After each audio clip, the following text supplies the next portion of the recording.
all-time favorite ways to cook is easy as a cheat sheet. Oh, yes. A cheat sheet means all the ingredients are cooked together on one sheet tray.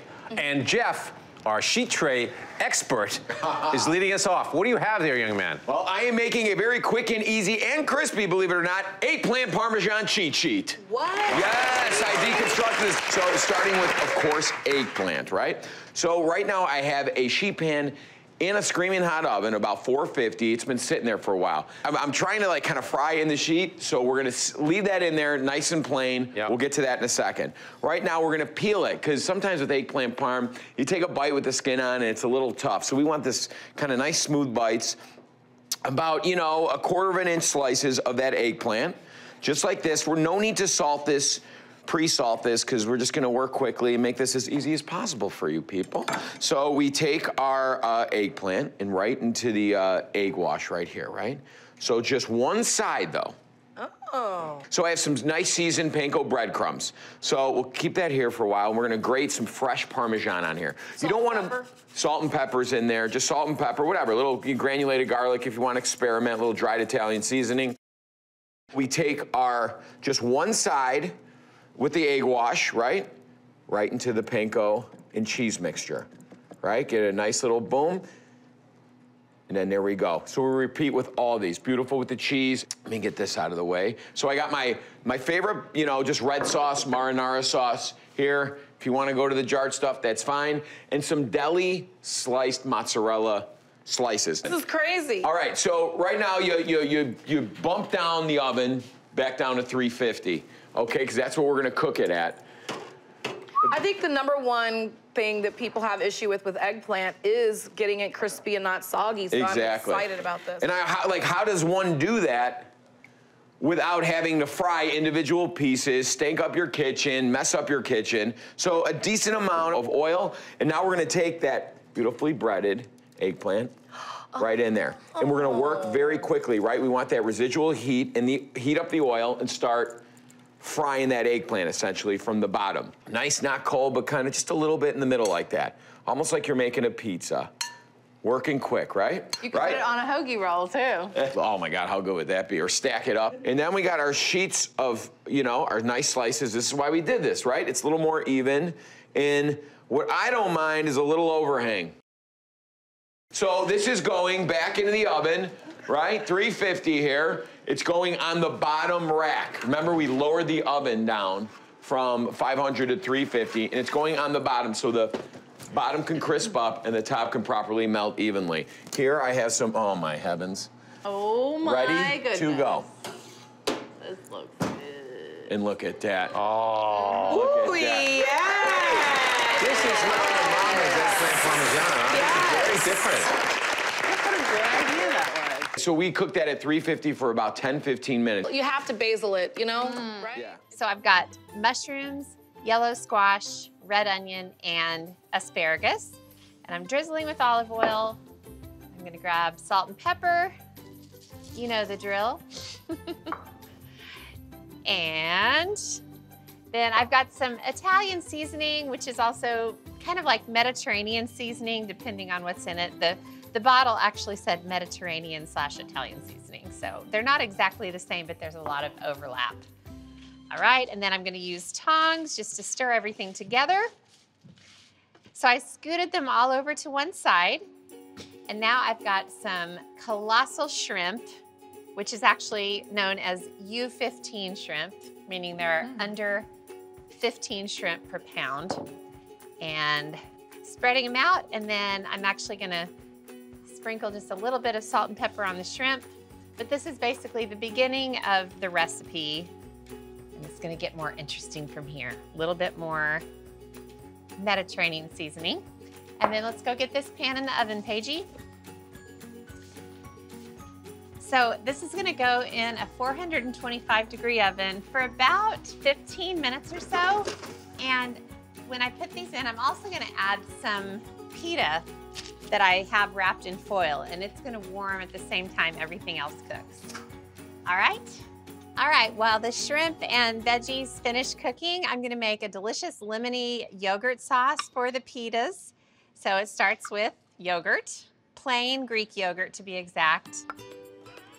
All right, so lemon juice and then a whole bunch of lemon zest. This is very lemony. And some fresh dill, chopped. So Paige, look at this. Can you wrap your head around this or what? Isn't that pretty? Okay, and then a little bit of salt and pepper. And give it one more stir. And then, you know what time it is, Paige? Let's go get the shrimp and veggies out of the oven. And the pita, we can't forget the pita. All right, check it out. Ooh, that looks so good. And I'm gonna grab the pita bread, which is nice and warm and soft by now. Boy, it smells good in this kitchen. I love food like this, don't you? Oh yeah. Look at this. Those Okay. shrimp are huge. I have a lot of things going on. Well, it's colossal shrimp, hello. All right, so I've got some more lemon and I'm gonna squeeze it over the shrimp and the veggies and stir with tongs. And there's some juice in the bottom of the pan and that's just perfect because it makes everything just much more delicious and succulent. And then everybody can build their own and this is how you build it. Woo, warm.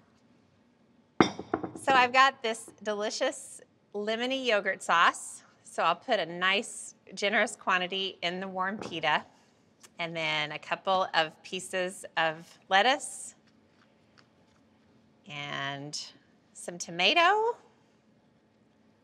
Just shove in there as much as you can.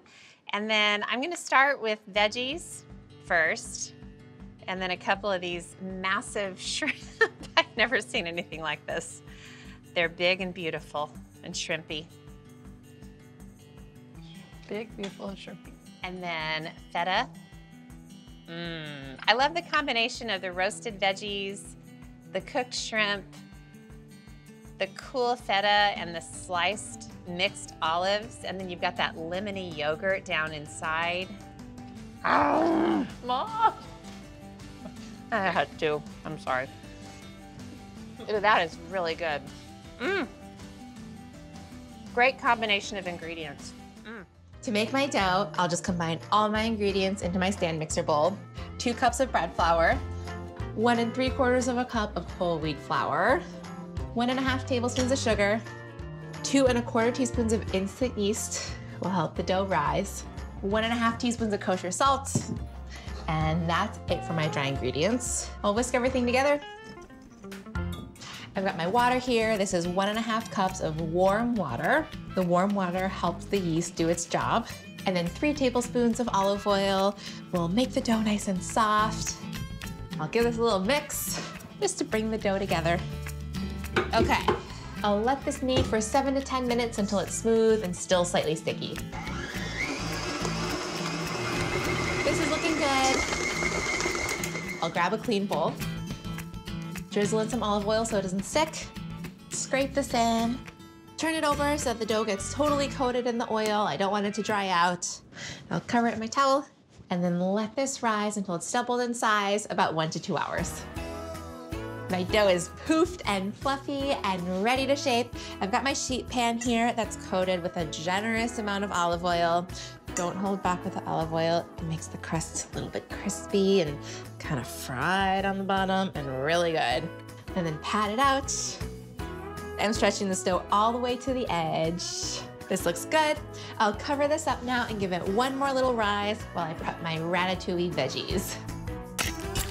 I've got a garden of veggies prepped and ready to go on my pizza. I've sliced them and salted them and given them some time to drain and get the moisture out because I don't want any excess moisture weighing down my pie. My dough is puffy and ready to be topped.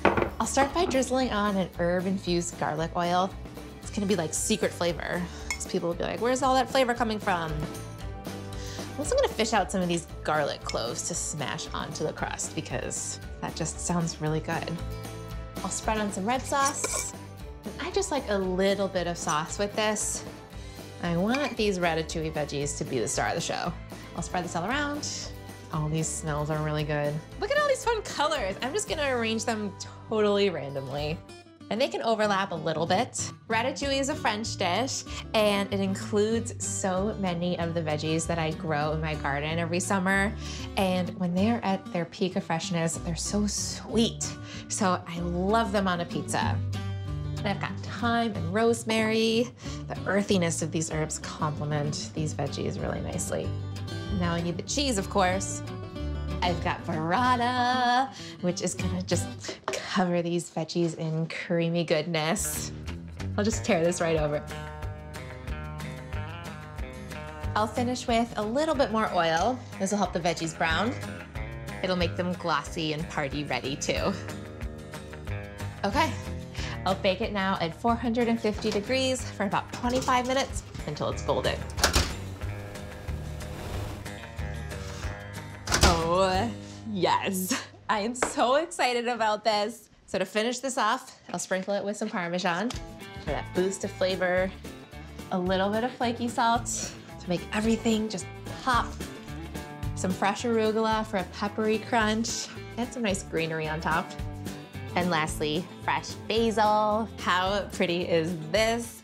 You know, sometimes I try to imagine my cooking life without sheet pans, and I can't even imagine it. There are so many of my favorite recipes that I couldn't make if sheet pans didn't exist, including this spiced chicken sheet pan supper. Oh boy, is it packed with flavor. And I serve the chicken in lettuce cups. It is so, so divine. And it's nice and healthy. So I'm starting with the spice mix. I started with some paprika, and I'm adding both onion powder and garlic powder. I've got some salt, cumin, which I love, turmeric, which I really love. It's so nice and beautiful and golden. And then black pepper. Such a beautiful spice mix, and it's so, so good with chicken. Okay, that is the spice mix. So I'm gonna use half of this on the chicken, and I'm gonna drizzle a little bit of olive oil over the chicken, and I'm using really thin chicken cutlets. You could do pieces of bone-in chicken. You could do really any kind of chicken that you have in your fridge. So I drizzled on the olive oil just so the spice mix would stick, and I added quite a bit of the spice mix, as you can see. You don't have a lot of chances to get this chicken really, really flavorful, so you really want it to count. Then I turned it over and sprinkle a little bit more of the spice mix. All right, and then I'll just kind of smush it around, and that way it's nice and moist. Ooh, look how pretty that chicken is already with those spices. The paprika is such a gorgeous color. All right, so now on to the veggies. I've got a bowl of broccoli, and I'm gonna dump in some drained chickpeas or garbanzo beans, and a little bit of olive oil here too, and the other half of the spice mix. All right, and I'll stir just so that spice mix totally coats the veggies. The spice mix itself can take a sheet pan supper in a totally different direction. So instead of the spices I used, you could do oregano and thyme and, you know, give it a little bit more of a Mediterranean feel. All right, everything is coated in the spice mix. So the veggies just get totally poured over the chicken into the cracks and crevices. I love chickpeas. They are so, so good, and they're gonna get slightly crisp in the oven. And speaking of the oven, I'm gonna go ahead and put the sheet pan in the oven, really hot, 450 degrees, and it's gonna take just 15 minutes. So I mentioned that I'm gonna serve the chicken and veggies in lettuce cups, so I'm gonna make a little tomato cucumber salad that'll go over the top. So I've got some olive oil, and I just have really thinly sliced cucumbers and halved cherry tomatoes or grape tomatoes, and then a little bit of red wine vinegar, little salt and pepper, and just to make it all make sense, some beautiful parsley. And I'll give this a stir, and just in the time it takes for the chicken and veggies to cook, this will sort of meld and marry and just become even more delicious. All right, so that's the tomato cucumber salad. Now I'm gonna clear up while the chicken and veggies finish cooking. It's gonna take about 10 more minutes. I think the chicken is done. It smells so incredible in this oven. Ooh, oh my goodness. The combination of flavors, and look at those roasted chickpeas. The broccoli has beautiful color on the outsides of the leaves. Oh, and I love the golden color of the turmeric in the spice mix. So good. So now I'll show you how to serve this. It's nice to have a board nearby, and you can just put all the chicken on the board because you need to slice it. I'm just gonna do one just to show you. Ooh, hot, hot. Look at that color on that chicken. It is so pretty. And then I have these leaves of Bib lettuce, butter lettuce, anything works. You can even do romaine leaves if you want to. And then basically you just take a few of the strips of this incredibly flavorful chicken and lay them on each of the little lettuce pieces. And you want to get in here and get broccoli and chickpeas. By the way, these chickpeas are a really yummy snack too. And this beautiful tomato cucumber salad goes on. So basically, you're trying to fill the lettuce wraps almost to the point where they're too full to fold and eat. That's my approach anyway. And then a little bit of Greek yogurt. You don't need much. It just adds a nice little creaminess just to kind of go alongside all of the amazing things going on. Wow. Love this recipe. It's very healthy. You've got the cool and crisp. You've got the warm and spicy. I love when dishes are the complete package. And don't forget, this is very, very good for you. Your mom would approve. So, Katie, I've got you over here with the andouille sausage. Okay. Just cut that into 2-inch sections. In here, I've got the corn. Katie, you want to toss the andouille in there? Thank you so much. Slice that down the middle. I love a little butter going in. Have you guys ever seen in the produce section those potatoes that are like you can steam them? Yeah, They're part cooked in that microwave bag. Just get that in there. I always feel like the potatoes are the best part. Some thyme. Stand the corn up on its ends. Okay. All right, so shrimp here. These are the colossals, okay? You can actually buy these in the freezer section, already deveined, and they'll even still have the shell and the tail on. All right, so I like to kind of make a pouch. So you can make the pouch however you like, but we're really gonna try and encapsulate everything in the pouch. We've got a little bit of some seafood seasoning, your favorite kind, just over the top. What, pray tell, do you think I would put in here? Beer! That's right. Yeah, so you just want to get it to where it's like right at the top and cresting, and then cover it up. The word. You don't really even care about venting. You want to make it nice and close, and then put that right on the top. So I've got the oven at 400 degrees. This is only going to take about 35 to 45 minutes. Here we go. It's Friday night. It's Friday night. You don't feel like you know what I'm saying? Oh, man. And then just gingerly Open up your pouch. Look at that. See that? Look at that juice, yo. Look at the juice. Wait, you're not done. I know, we're all in. You see us? She's like, stop it. Oh, look at all that. Why would you good use a liquid pot coming again? out. You wouldn't. Never. Why would you wouldn't. use a pot again, Look at how Sonny? clean this is. And look, the sausage gets crisp too. Nice and crisp. Oh Everything's my cooked God. through. And that shrimp is it is unbelievable. So the idea I'm running with is really great for crowds. Sheet pan sausage and pepper hoagies. If you have some hungry mouths to feed, this is one of the easiest ways to make that happen. I'm just prepping some peppers, got them on the last one. You can use whatever color of bell peppers you want to use. I've got red and orange and yellow. I think bell peppers are absolutely delicious, especially baked in the oven, and especially when you mix up the colors and just make them extra enticing.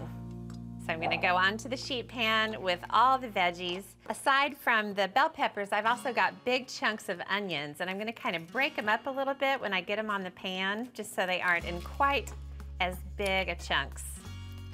So now that I have the veggies on the pan, I'm gonna drizzle on plenty of olive oil.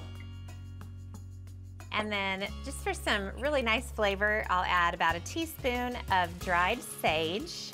Kind of smells a little bit like Thanksgiving. And some salt and pepper. Okay, you want to really coat all the veggies in that oil. Okay, now I've just got to nestle 12 spicy Italian sausages in among the veggies.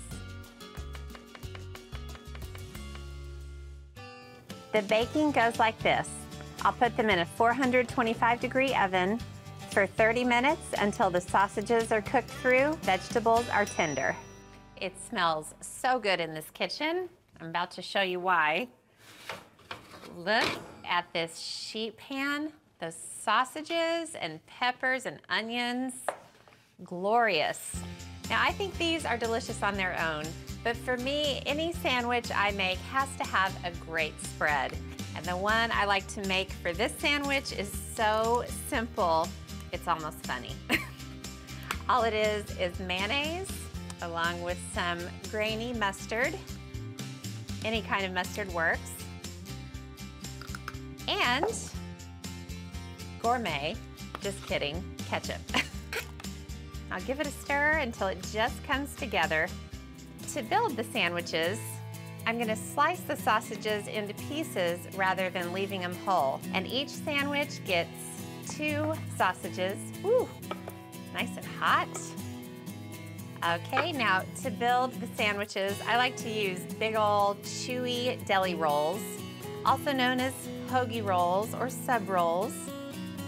And I'll drizzle a really generous portion of sauce on both sides. I split them down the middle. Okay, that is properly sauced. And I'll pile the slices of sausage in there.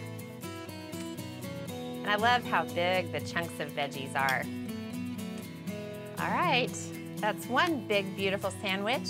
Now I'm gonna build the rest. Look at these. They're so big and beautiful. This is my sheet pan fried rice with tofu.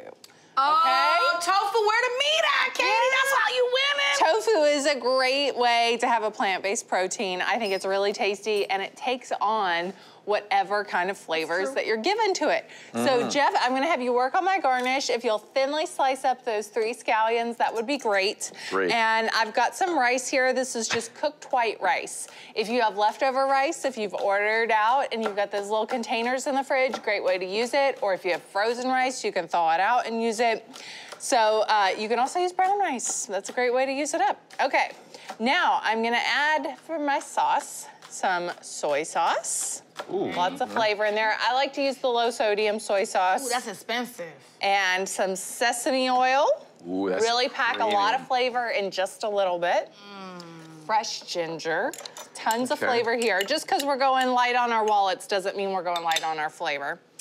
And garlic. And I find that when I'm making a healthier dish like this, you do need to punch up the flavor. You know, we're not using as much fat. So I'm just gonna whisk that together. And now I'll just mix it all up. So I've got my tofu. So with tofu, I think it's important to drain it. So put it between a couple paper towels, set it in the colander, in the sink, and put something heavy over it. You could just put this bowl over it and let it sit for a while. Use firm, extra firm, yeah, silky, firm or no. extra firm. Silken is gonna break up a little too much in this. And then I'm using frozen veggies. So this is a great way to save money, especially when it's off season, because those are picked and frozen when they're their freshest. And they're less expensive. And you're also not gonna be throwing stuff out because it's not gonna sit in your fridge and go bad. Sonny should have done that with her dish, Smiling because she knows she's winning with that ingredient. And you can use any here. frozen veggies you have. I always have frozen broccoli. I always have frozen spinach. All right, so toss this up. And you can also use any protein you have left over. You got a leftover chicken breast, chop it up and put it in here. Leftover pork chop, that would work. We Even broke, Katie, we don't hot have dogs that. We would broke work. Hot dogs. Yes, remember I made once before a hot dog fried rice here with your leftover hot dogs. It smells great in there, a lot of great flavor in there, I'm gonna put too. just a little bit of salt because the soy sauce is gonna give us a nice saltiness. This actually and looks some like pepper. fried rice. I'm It does, nervous. doesn't it? Now, when you're making fried rice at home, it's hard to get it crispy unless you have a big wok. But not here, because we're putting it in the oven on a sheet pan. You put it under the broiler or in a baking? I just want to argue, like, is that really a meal, though? Like, Heck yeah, that's a meal. You put that in a bowl. Yep. You've got your protein, your You're right. carbs, your veggies. Now spread it I'm out. just jealous. And I've put a piece of parchment paper on my sheet pan because that's gonna make cleanup easier. You know what I love is too, if you don't have a wok, you don't have a lot of saute pans, a ton of oil, space, you can brown in the oven like this. You don't think about doing it. You shut that oven door. Yeah. You take dinner out Yeah, and you eat. you walk away. Walk All right, away. Nice we're pun gonna there, walk cover away. it at the beginning with some Oh, foil. wow. That's So that it expensive kind of aluminum expensive foil. This alone, that's Katie. really That is wow. Only one piece, Katie, okay? Okay. You can hear how Three- thick it is, too. It's the premium 375 degrees for about 10 minutes. Then you're gonna take the foil off and give it another 12 to 15 so that it gets nice and browned and crispy. Look at this. This is perfect for a meatless Oh, look Monday. at that. Okay, let's scoop this up. Look how nice and crispy it is. And the tofu is still sort of supple and that's a nice texture. Yeah, and you know how sometimes when you stir fry tofu, it just falls apart.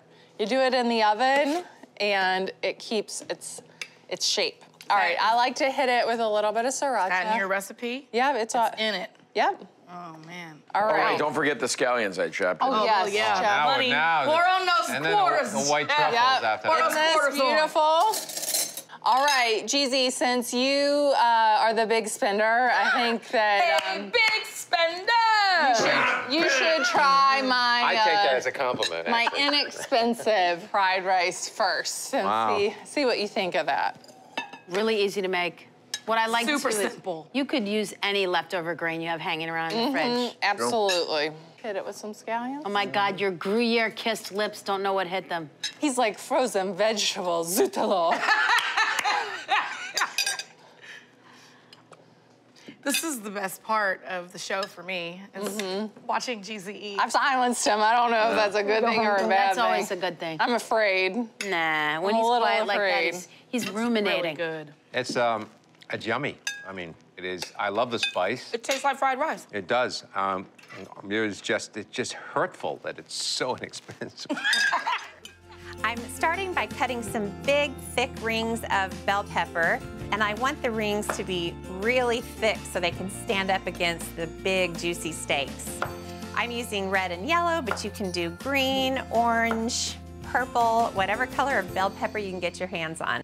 You don't want to do really thin rings because by the time the sheet pan supper is finished, they'll be a little bit soggy, and you want them to still have a little bit of crispness. All right, I'm gonna put these onto the sheet pan. And the cool thing is these are gonna kind of serve as a bed for the steak. So I'll get them on there, along with some big, thick slices of onion. Steak and onions to me are just a glorious combination. Okay, I think that's good. Now I've also got some cherry tomatoes, and I'm gonna scatter them just throughout the peppers and onions. All right, so the bed of veggies is all ready. So now I'm gonna add some steaks, and you guessed it, they're going right on top. I'm using boneless ribeyes, and then I'm gonna season the steaks with just a little bit of Montreal seasoning, which is just a prepared seasoning. It always has a really nice steakhouse flavor. It's got a great texture. And I like to sprinkle the seasoning on first, and then I'll drizzle on a little bit of olive oil. All right, now after the olive oil, I'm just gonna put a nice generous pat of butter on each steak. Now the sheet pan's gonna go into the oven. The broiler is nice and hot. So I'm gonna broil it on the first side until it's totally browned. Okay, it's been about 5 minutes and my kitchen smells like a steakhouse already. Let's check out the first side of the steaks. Ooh, look at that sizzling steak, oh, the butter really helps it brown a little bit quicker. So I'll turn the steaks over to the other side. You can see that they need some browning too. I'm gonna season the second side exactly the same way. Montreal seasoning, and then olive oil and butter. So simple. Now when you make this sheet pan supper, you wanna start with steaks that are on the thick side. If you have thin steaks, by the time the outside of the steak is browned, they'll be too overcooked. An overcooked steak is actually a felony in Osage County. So I try to avoid it at all costs. All right, second round of butter goes on. So the second side doesn't take as long. I'm gonna keep my eye on it. And I'll probably brown it for another 3 minutes. Oh my, look at those steaks, guys. Oh, so sizzly and perfect. The veggies are just the way I want them. All right, it's time to serve these up. You know, depending on the appetites in your house, you can call this a 4-person meal, or if you're like Ladd and me and you love big, thick, juicy ribeyes, it's a dinner for 2. I like to serve up big piles of the veggies. The last thing to add to the plates, some crusty bread. The harder it is to tear, the better. I'll just add a big chunk to each plate. And I like to put the pan close by on the dinner table, and that way you can tear off little pieces of the bread and dip it in all these juices. All right, that's dinner for 2, 5 ingredients in less than 15 minutes. This is the type of meal, just a sheet pan blackened salmon with a little garlicky kale all at once in the oven that is gonna keep you home for dinner. Good. Save the money and the calories, too. Right. So speaking of calories, by the way, I always try to be a little judicious with the olive oil when making a dish like this. Because the salmon is rich, you don't need a lot of olive oil. Those type of calories really add up. Yep. I want to save some calories for dessert. We're gonna start with a little salt right on top. And I'm using kosher salt here. It's a weeknight, you know? We're not getting out the pink Himalaya salt on Wednesday. And then we're gonna kind of mimic the idea of blackening by mixing together some spices that are found in a classic blackening spice mix. Blackened fish, made traditionally, is dipped in clarified butter and then dipped in really spicy spices mixed with garlic, and that's what makes it stick. And then you cook it in a roaring hot pan. I kind of want to just take the essence of the blackening, which is some cayenne and paprika mixed together, and that's quite a bit of heat, right? Mixed with some garlic and dry mustard powder, one of my favorite spices. I love it so much. And then we're just gonna use a sifter, and this gives it a nice even layer, right? So every bite has a bit of spice distributed all over it. You don't have any clumps of overly spicy spices. We just arrange that right on your oiled tray. Leave a little space in between each piece of salmon so they get an opportunity to brown a little bit, right? And then what I love is you're just thinking, okay, this could almost be dinner right then and there. But we're gonna add to it a little bit of kale. I've got the equivalent of about 1 bunch of Tuscan kale here, ripped up in the pieces. You can leave them a little bit big, because they're along for the ride with the salmon, so they're gonna cook a good 12 to 15 minutes, even longer if you like your salmon well done. Now here's the interesting thought about kale. I've torn most of the chewy ribs out of the center of these pieces of kale. And I'm just gonna add a little bit of olive oil, a couple tablespoons, pinch of salt, and just give it a quick massage. Interestingly enough, you know, we talk about massaged kale salads, right, where you add vinegar and you're supposed to let it sit on there, and they always say the vinegar, the acid, makes the kale wilt and get kind of droopy. It's actually the oil soaking into the cuticles of the kale that makes the kale more tender. It's not the vinegar or the acid. The vinegar, the lemon juice, bounces off the kale. It's getting the oil inside the kale that really gets it more tender. Oh, what's that? Cuticles. Couple cloves of just chopped up garlic, and then we literally just, and this, to me, it's also just so inviting. It just looks like it's gonna be fantastic. And if this is a little bit generous on the portion, honestly, I love eating this just chilled the next day, almost like you would a little scoop of tuna salad. Instead, you have some of this leftover salmon. I just sprinkle any garlic left in the bowl on there shamelessly. And then just a little sprinkle over top of some dried oregano. I like it that you put it on the end. I think it's more pronounced. Okay, and this just goes right into a 400-degree oven. And you just cook it as long as you want your salmon to be cooked. So medium rare, I'm thinking 12 to 15 minutes. More well done, leave it in there for 20. The kale can hang. You put some fish and greens in front of Jeff and Jeffrey, and you just get happiness, which I love. Little lime zest right on top. That's an Iron Chef trick. Yeah, just wake it up a little bit. You could totally use a lemon, by the way, but I kind of prefer that kind of more floral and almost bitter note from lime. And then I literally just cut it and just squeeze some lime right over the fish. Not so much over the kale, but we really want it to be over the fish. You could just serve it on that, right to the table. Yeah, right in the middle of the table. Stack of plates, have at it. So I have a fish purveyor who puts honey on all his fish, and I thought that was just ridiculous. I'd never cooked a piece of fish until and like you said, over the quarantine, you've kind of learned a little bit of what you like. Oh my gosh. I mean, the tiniest. You don't even know. What'd you just do? I don't even know. I didn't say nothing. I don't know. Did you see it? Yeah, no, and I know, like, I know a lot of chef friends of mine, they drizzle a little really good sherry vinegar on the top. Can you hear the kale, the crunch of it rustling right on top? Look at that, so pretty. And like you said, put the tray in the middle of the table on a trivet and dinner is served. So I'm making a little bit of a marinade to toss the chicken in. So it's olive oil, some minced garlic, whoops, the juice of a lemon. These are juicy, juicy lemons. Oh my goodness. And then some lemon zest. I zested the lemon before I cut it in half. And then I have some fresh thyme leaves and salt, plenty of salt, and plenty of pepper. And then I'll just stir this together with a fork. Very simple. I'm using bone-in, skin-on chicken thighs, and then red potatoes that I cut in half, and sliced red onions, and then I put quite a few lemon wedges on the sheet pan, and those are gonna come into play later after it cooks in the oven. Alrighty, so this is all mixed together. It doesn't take too much, and I'm just pouring it over the chicken first to make sure it gets plenty of the juicy sauce. And then I'm just gonna use my hands to toss everything together and mix it. I don't wanna leave them in sections. I wanna mix it all together so the juices from the chicken will kind of coat the veggies and the onions, and it's all gonna become one.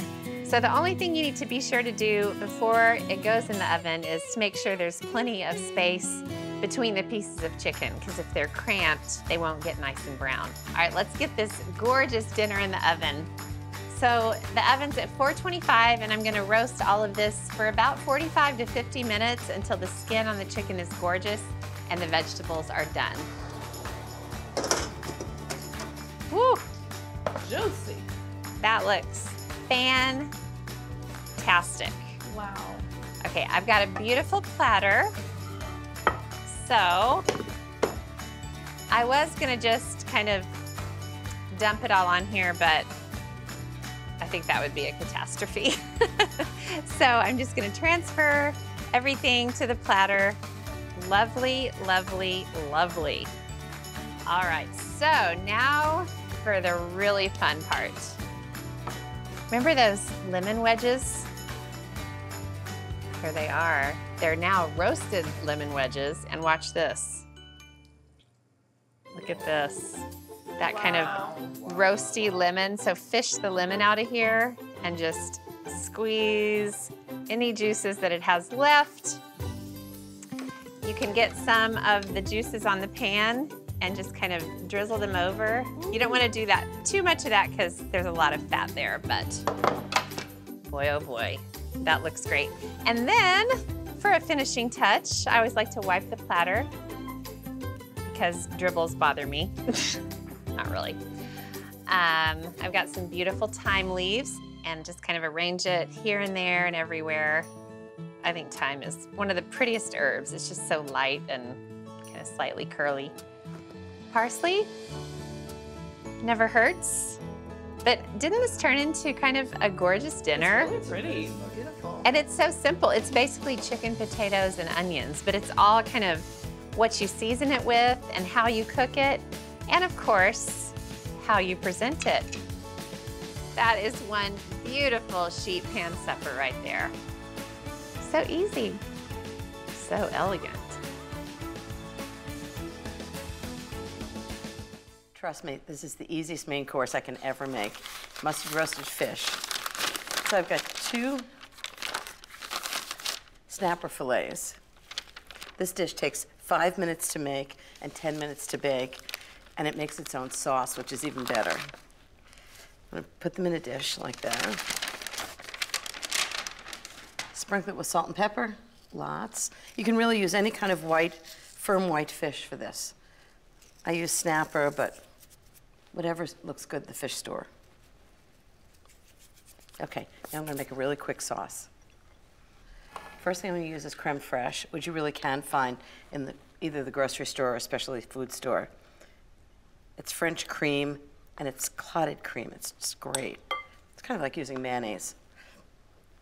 1½ tablespoons of Dijon mustard. ½ tablespoon of whole grain mustard. I actually use both mustards because the Dijon mustard has more flavor, but I love the texture and the color of the whole grain mustard. So I'm just gonna put this aside, do a little bit of shallot chopping. I need about a tablespoon of shallot. This recipe actually originally came from the woman who checks your coat at the hairdresser in Paris. The French just really care about good food. And I love that she had this incredibly simple and incredibly chic fish recipe for me. So just about a tablespoon of chopped shallots. That should do it. Give it a little onion flavor. This is really like making flavored mayonnaise, except it's with creme fraiche. And about a tablespoon of drained capers. Give it a little vinegar bite. Salt and pepper. And I mean, that's it. Just stir it all together.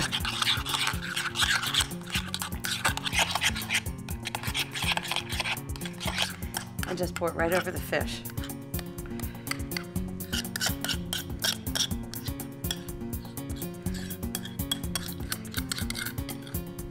Just spread it out.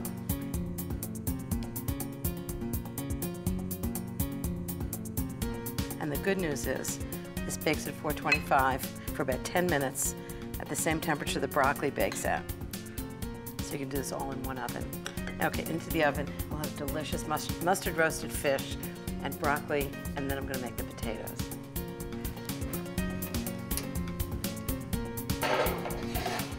So I'm gonna make the pancake batter in the blender, which makes it doubly easy, adding in whole milk and a couple of eggs, and then 1/4 cup of sugar. It's kind of a sweet pancake batter, which is my personal preference. I'm sure that surprises you. Baking powder right on in. I hope everything fits. And then just regular flour. Okay, I think I can get the rest of it in. It's like a smoothie, but not. And then a good amount of vanilla. Okay, so I'm gonna blend this for 30 seconds. Oops, I forgot to add butter. Okay. I'm gonna blend it again for another 12 seconds. Okay, all blended up. So I have a sheet pan smeared with a ton of butter. I'm gonna pour the batter into the sheet pan. I'm going to actually arrange fruit in 3 sections. So strawberries first. Basically, the pancake puffs up around whatever topping you choose. Blueberries and chocolate chips in the third. Now I'm gonna put the pan into the oven. This is an oven, right? I think so. And I'm gonna bake it at 425 for 25 minutes. It's time to get the sheet pancake out of the oven. Now, don't be disappointed that you can't see the blueberries very well. They are definitely in there. I see them. Okay, so isn't this pretty? I just think it looks so good, but as good as it looks, That's nothing compared to how it smells, which is nothing compared to how it's gonna taste.